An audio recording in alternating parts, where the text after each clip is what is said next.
Kembali ke perspektif awam bersama saya Mas Kocet ya guys ya. Di sini saya akan membahas soal malam satu suro. Ya karena bertepatan dengan malam satu suro atau tahun baru Hijriah kalau di Islam dan malam satu suro untuk di penanggalan Jawa. Jadi saya tertarik untuk membahas soal malam satu suro atau malam tahun baru Hijriah. Dan di sini saya akan membacakan suatu artikel dari dua sudut pandang kayak gitu kan. Karena malam satu suro itu sangat kental dengan Jawa kayak gitu, tapi bertepatan dengan satu Muharram juga yang sangat kental dengan Islam. Dan ada beberapa fakta atau mitos, mari kita hadirkan fakta-fakta atau apa sih yang ada di dalam satu suro ini, kenapa berkaitan sangat-sangat biasanya sakral. Terus biasanya kalau di Jawa itu ada beberapa mitos-mitos di mana jangan melakukan sesuatu itu di bulan suro kayak gitu. Tapi kalau di perspektif Islam itu mungkin ada yang lain, mari kita temukan di sini. Di sini saya akan membacakan dari perspektif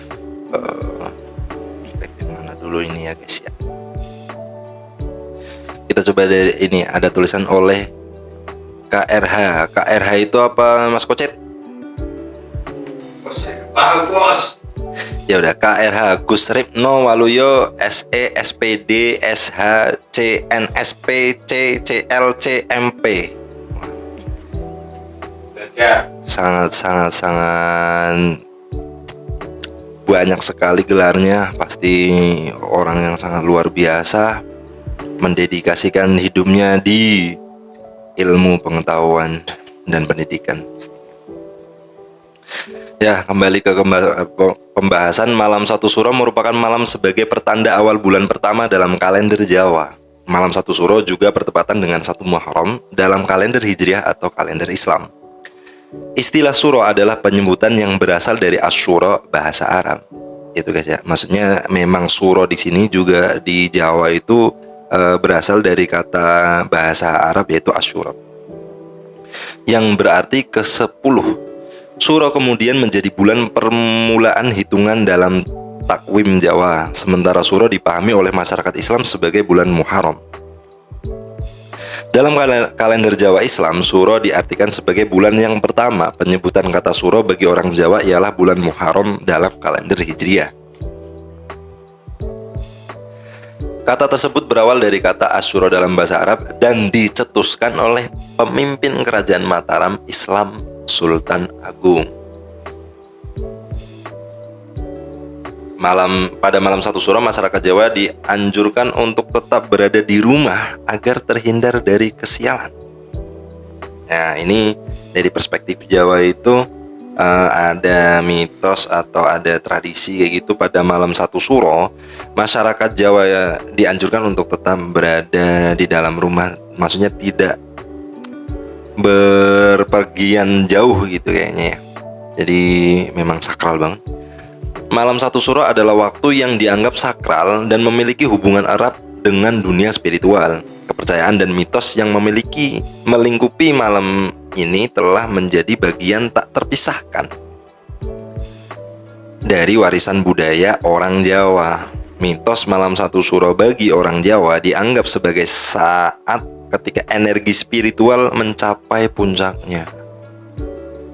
Ini kayak di film-film gitu loh. Membuka pintu menuju dimensi gaib dan memberikan kesempatan untuk berhubungan dengan leluhur. Nah, ini udah main dimensi-dimensi kayak gitu, kayak dari zaman dulu tuh udah visioner gitu orang Jawa tuh.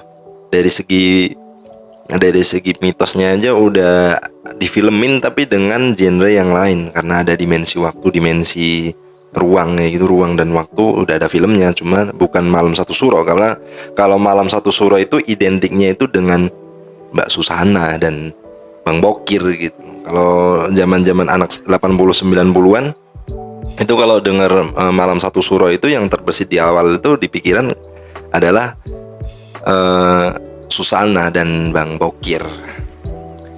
Di dalam malam suro pastinya kita menyadari bahwa ada mitos yang tersimpan di dalamnya.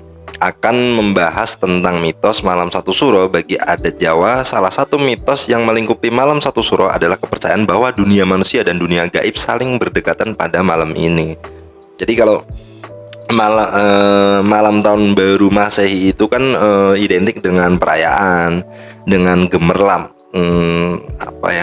hiburan, gemerlap kembang api dan sebagainya ya, yang identik dengan perayaan-perayaan yang sukacita gitu. Tapi kalau di Jawa ini malam satu suro itu sebagai malam tahun baru, malah malam dimana kita itu harus di rumah aja, malam dimana kita harus menahan diri untuk tidak berpergian jauh karena erat sekali dengan dunia mistis kayak gitu. Seakan-akan kita takutnya kalau kita berpergian jauh itu nanti dapat kesialan di tengah jalan gitu ya guys. Dipercaya bahwa energi spiritual yang kuat mengalir dan hubungan antara alam manusia dan alam gaib menjadi lebih dekat. Ini menciptakan kesempatan bagi individu untuk berkomunikasi dengan leluhur, memohon berkah dan merenungkan perjalanan spiritual mereka. Nah, ini sebenarnya tidak bisa dibentur-benturkan sih antara budaya dan agama sebenarnya. Cuma karena ada perbedaan perspektif kayak gitu, jadi kalau ada yang sangat-sangat budaya banget, budaya sentris, pasti akan dicarikan dalil atau dalih untuk membenarkan kepercayaan ini. Tapi itu sah-sah saja, walaupun di seberang sana ada orang yang dengan pendekatan di agama kayak gitu pasti akan membantah mentah-mentah karena mungkin mempunyai dalil yang berbeda juga. Tapi intinya itu terserah kembali ke orangnya masing-masing ya guys ya.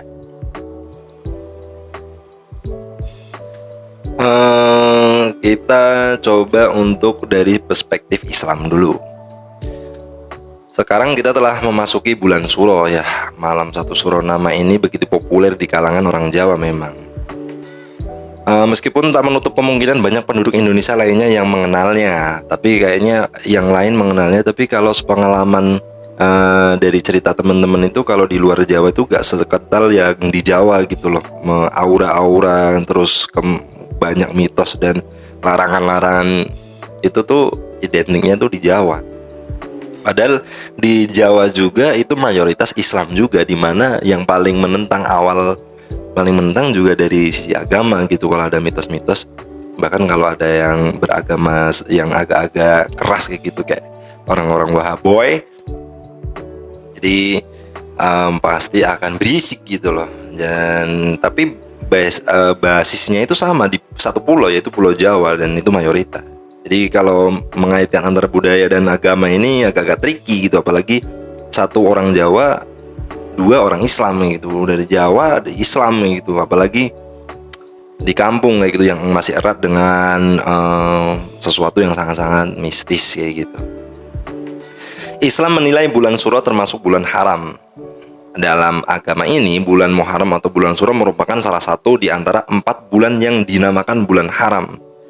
Lihatlah firman Allah Ta'ala berikut, dengan yang artinya sesungguhnya bilangan bulan pada sisi Allah adalah 12 bulan.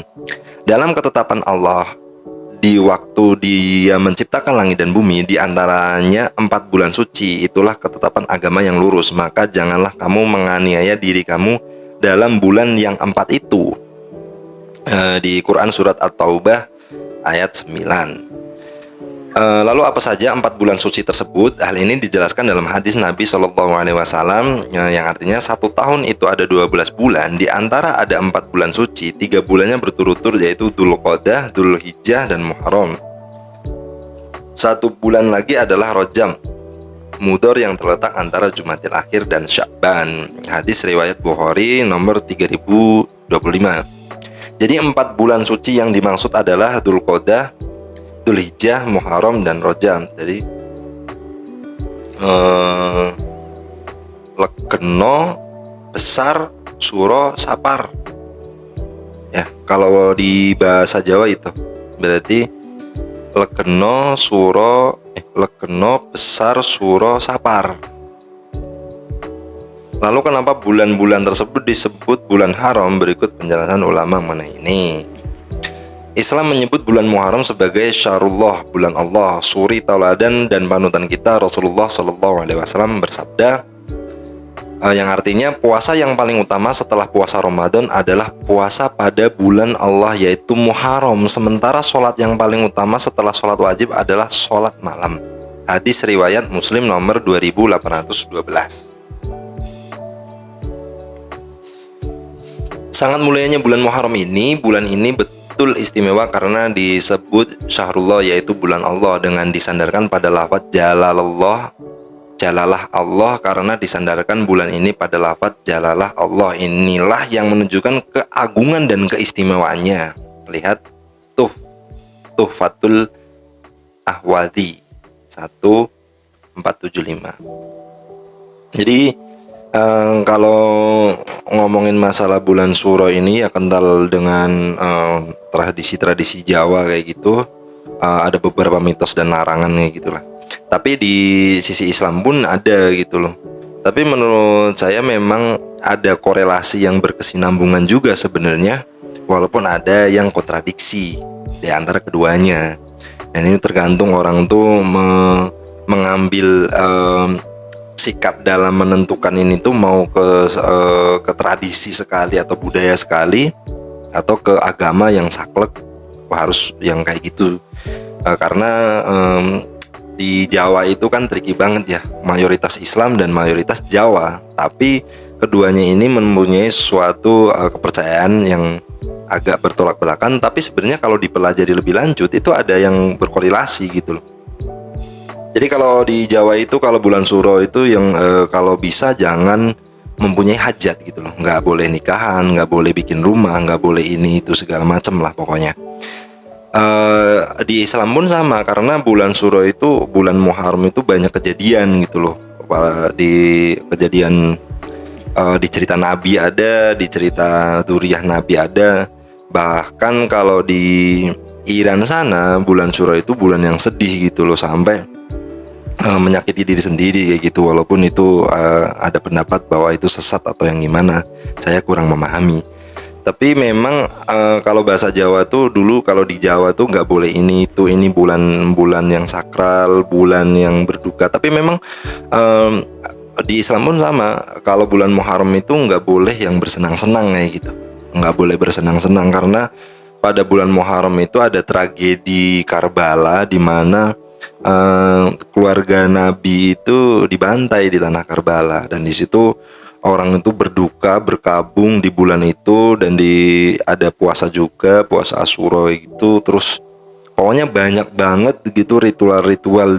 Kalau di Jawa juga banyak ritual, mungkin mandiin keris, mandiin jimat, atau mandiin apa, atau kalau di Islam itu mungkin banyak puasa. Tapi kayaknya di Jawa pun ada puasa-puasa kayak gitu. Masalahnya bukan masalah sih, tapi karena faktanya kata tersebut berasal dari kata Asyura dalam bahasa Arab dan dicetuskan oleh pemimpin kerajaan Mataram Islam. Jadi mungkin ini pendekatan kultural ya. Jadi kan Islam masuk ke tanah Jawa itu bukan dengan pedang, nggak invasi seperti Muhammad Al-Fatih ke Konstantinopel untuk menaklukkan Konstantinopel ya, pada tahun 1453, tapi dengan pendekatan kultural. Jadi kayaknya karena ini kerajaan Islam, jadi tidak ingin menghilangkan sama sekali gitu tradisi-tradisi Jawa, tapi tetap disisipi dengan nilai-nilai Islam juga. Walaupun nanti perkembangannya ada orang yang lebih condong ke tradisi atau adatnya, ada yang lebih condong ke agamanya. Nah ini tergantung ininya sih, niatnya sebenarnya. Walaupun kita kembali ke diri kita masing-masing mau lebih condong kemana, walaupun nggak bisa dibentur-benturkan sebenarnya. Terus kalau masalah gimana sih dulu bisa sesakral ini bagi orang Jawa, karena saya kebetulan orang Jawa dan kebetulan juga Islam insya Allah.